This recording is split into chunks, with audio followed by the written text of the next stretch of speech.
विकसित राष्ट्र कब बनेगा? ये विकसित राष्ट्र जब समाज में अंतिम पायदान व्यक्ति के जीवन में खुशी आएगी, उसका विकास होगा, तब जाकर ये भारतवर्ष विकसित भारत बनेगा। और जिसकी नींव रखने का काम अगर किसी ने किया था तो बाबा साहब भीमराव अंबेडकर ने करने का काम किया। मैं बधाई देना चाहता हूं कमेटी को भी कि आज ऐसे चित्र मैंने यहां देखे हैं जहां बाबा साहब ने जिनसे प्रेरणा ली, चाहे नारायण गुरु हो, आदिवासियों के लिए जिन्होंने काम किया, उनके लिए संघर्ष किया, बिरसा मुंडा जी हो, पेरियार जी हो, इसके अलावा वर्तमान पीढ़ी की अगर बात करें, देश की आजादी में मुझे जहां देश को संविधान दिया, कमजोर लोगों के संघर्ष करने वाले लोगों के साथ काशीराम जी का चित्र है यहाँ, और इसके साथ साथ ऊधम सिंह जी का और भगत सिंह जी का भी चित्र है, जिनके कारण हम आजाद हैं और जिनके बलिदान के कारण ही बाबा साहब संविधान इस देश को दे पाए।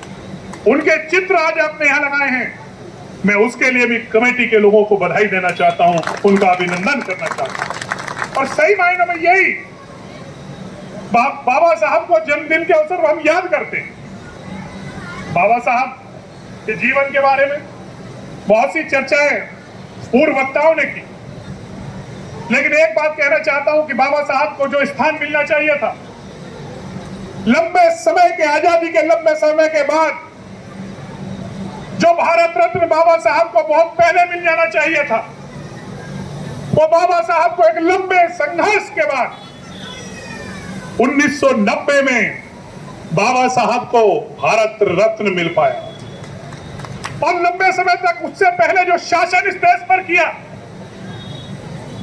उन लोगों ने बाबा साहब को पार्लियामेंट में न जाए, बाबा साहब चुनाव न जीते, और बाबा साहब को कौन से ऐसे कारण थे कि बाबा साहब को इस्तीफा देना पड़ा नेहरू जी की कैबिनेट से।